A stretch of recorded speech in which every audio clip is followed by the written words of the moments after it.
Siempre que tomo conciencia de mi ser, me preocupa la absurda mediocridad coexistencial y me espanta estar en las mismas condiciones que todos los demás. Ya sabes, soy de esos que se creen diferentes, de esos locos que creen que tienen la respuesta ante todo y que siempre existe esa vanidad intelectual de creer que siempre se tiene la razón. Puedo incluso suponer que no es así.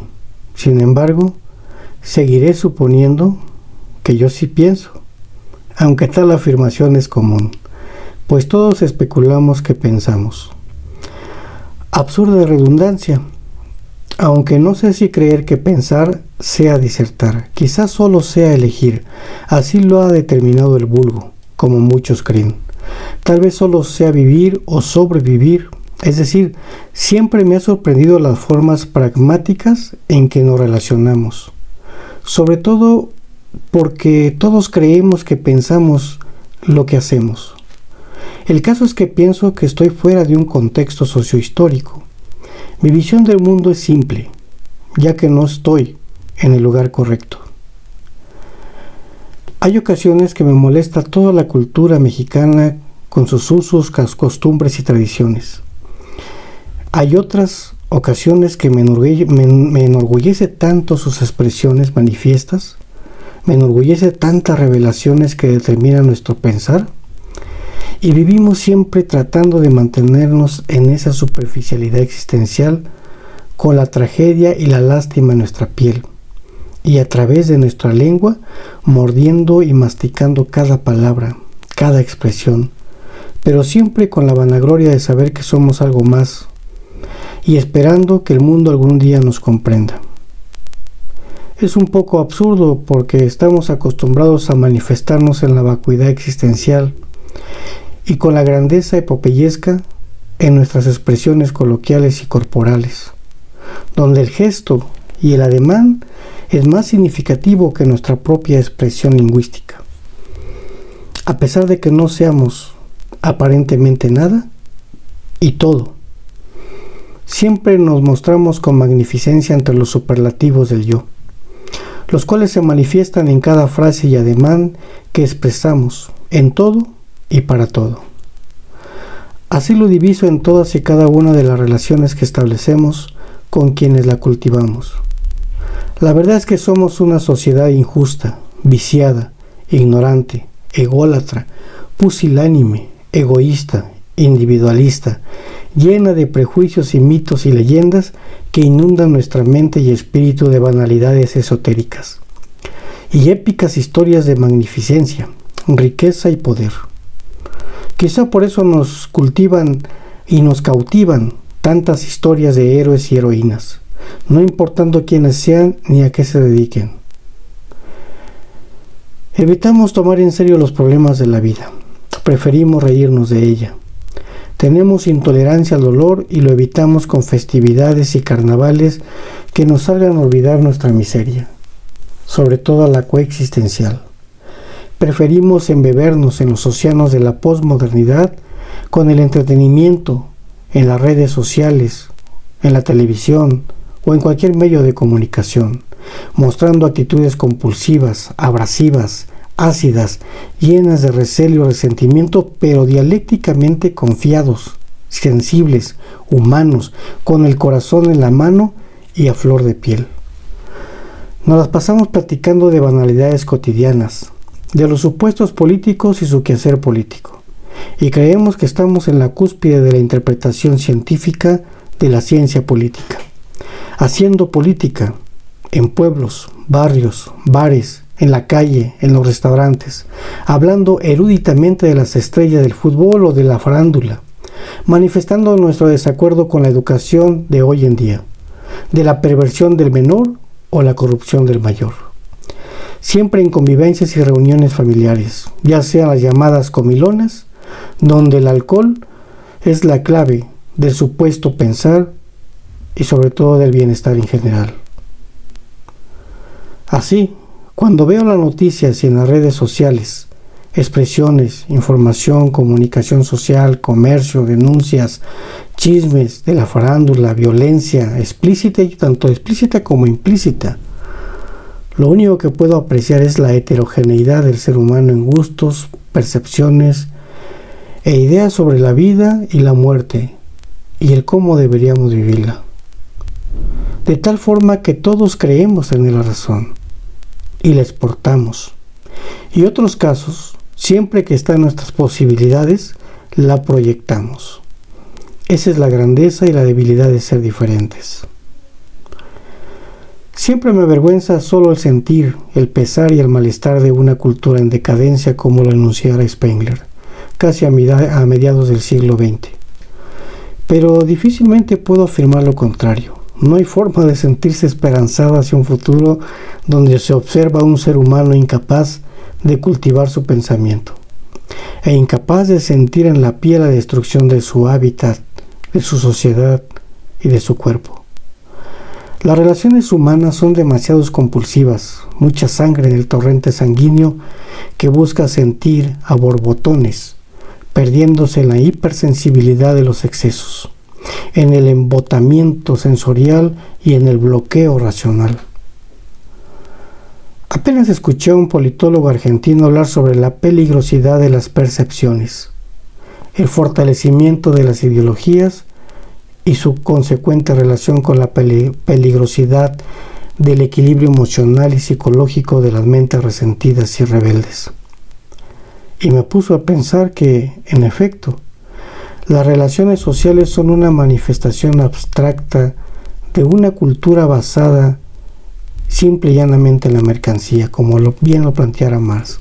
Pero ¿qué es la mercancía? Un valor de uso, un valor de cambio, en un contexto sociocultural y económico en que nos desenvolvemos, puede ser concreto o abstracto. La verdad es que es intrascendente. Al final, lo que importa es el intercambio comercial o el valor de dicho intercambio. Vemos cómo la subjetividad puede estar al vaivén de la oferta y la demanda y puede incluso venderse o comprarse. Es cuando observas la voluntad de un individuo como variable dependiente. ¿De qué? De la teoría del interés, pues la oportunidad de invertir es directamente proporcional al deseo de ser. Aquí el interés juega un papel importante en las decisiones políticas, culturales, sociológicas y, por supuesto, económicas.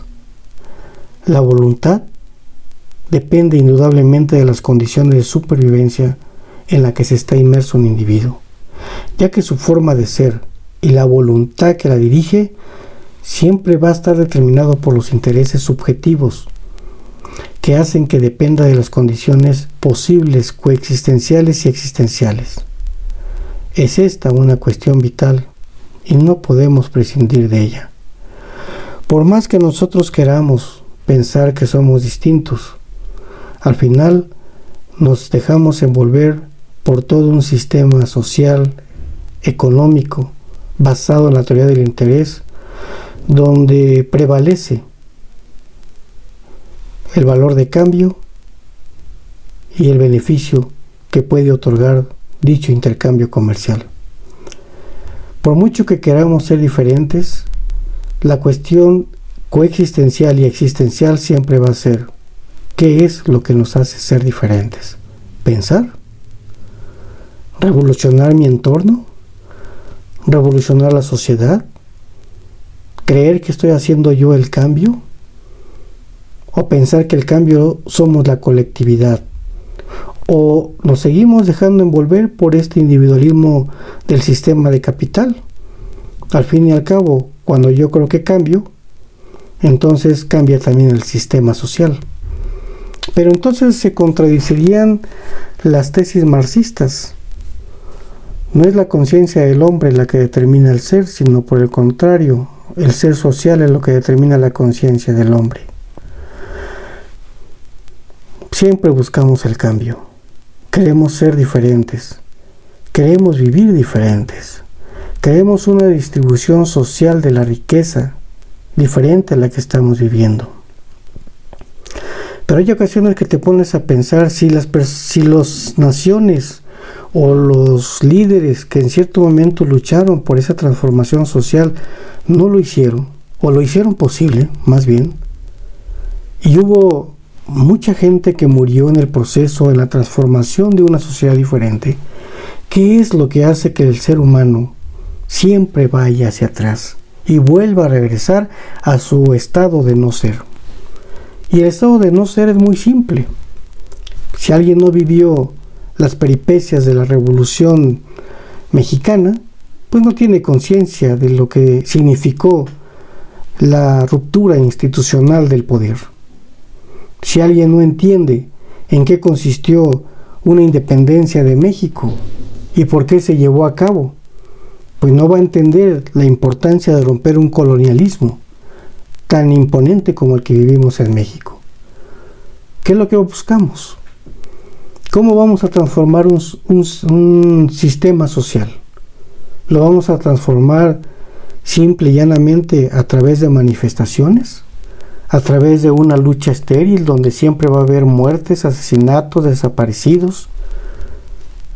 ¿Hacia dónde queremos llegar?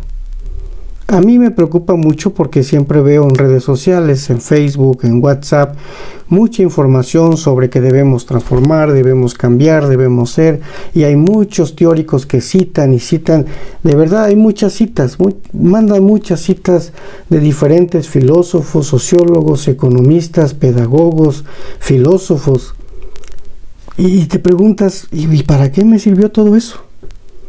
¿De qué me sirvió analizar las tipologías del poder de Weber? ¿O de qué me sirvió analizar los estadios piagetianos? ¿O de qué me sirvió estudiar la lucha de las autoconciencias en Hegel? ¿O de qué me sirve estudiar lo que viene siendo las patologías de la vida cotidiana de Freud? ¿De qué me sirve transformar mi entorno? ¿De qué me sirve saber que existe una microfísica del poder, como decía Foucault? ¿De qué me sirve analizar que puede haber una sociedad diferente, que puede haber una transformación social diferente con respecto a la distribución de la riqueza? Si al final sigo siendo el mismo o la misma persona. ¿Qué es lo que hace que verdaderamente una sociedad sea diferente? Yo sigo creyendo que el concepto de evolución en Hegel sigue siendo importante. ¿Para qué evolucionas? Y no hablo de una evolución zoológica, hablo de una evolución que tenga que ver con el pensamiento, con el espíritu, con esta conformación de la mente humana. ¿Para qué queremos ser distintos? Si al final seguimos repitiendo nuestra propia historia. ¿Será que Fukuyama tenía razón en el fin de la historia? ¿Será que se repiten los esquemas una y otra vez? ¿Será que siempre necesitamos del Mesías? ¿Será que siempre necesitamos del dictador, del emperador, de aquel que siempre va a conquistar al mundo? ¿O de aquel que siempre va a conquistar el universo? ¿Será que siempre necesitamos que alguien muera por nosotros para poder transformarnos? ¿Será que siempre necesitamos llegar al estado salvaje donde nosotros tenemos que usar uso de la fuerza? Donde toda cultura política tendría que desaparecer para dar lugar a esta cultura de la confrontación, de la lucha, de la devastación, de la aniquilación de las conciencias, como decía Hegel. Yo no creo que sea así. No me atrevo a pensar que siga así la historia. Debe ser diferente. Debe tratar de ser diferente. Hay ocasiones que sí me enoja, me preocupa, me causa tanta rabia ver tanta hipersensibilidad de la piel, de los poetas, de los escritores, pero no veo una transformación social. Yo pienso que mientras nosotros no tengamos una cultura científica y pasemos a un estadio superior de las condiciones sociales en las que nos desenvolvemos, no vamos a poder superarnos, no vamos a poder evolucionar. Yo creo que recae en cada uno de nosotros. Sigue pensando quizás en ese individualismo, pero la educación es fundamental. No hablo de instrucción, hablo de educación. Hablo de principios éticos. Hablo de incorporación del pensamiento científico y en la construcción de este pensamiento científico del ser humano. que se deje de esoterismos. Pero ¿será que a veces es necesario para poder tener fe en algo? ¿Será que siempre será necesario creer en cuestiones que vayan más allá de la misma teología? ¿Será que siempre nos haga falta lo hipersensible, lo suprasensible, para pensar que hay una fuerza más allá de nosotros que nos tiene que guiar? No lo creo. Yo creo que el cambio está en nosotros. La transformación está en nosotros. La transformación de esta cultura necrofílica a una cultura biofílica, como bien planteaba Fromm, sigue siendo válida. La idea de la distribución social de la riqueza sigue siendo válida. La idea de que hay se produce mucho de lo que se produce en el mundo no corresponde a unos pocos, corresponde a todos. Y como dice Eudald Carbonell, no es que no exista comida para millones de seres humanos. Más bien el problema es que no hay una distribución social equitativa de la riqueza. ¿Será que esa es una utopía y jamás la veremos? ¿O en la mejor nunca va a existir? En la mejor la esencia misma del ser humano es ser devastador. En la mejor, como decía Desmond Morris, seguimos siendo monos desnudos, donde vamos a hacer uso de la fuerza para poder imponernos sobre otros. Es una cuestión que debemos seguir pensando. Suerte.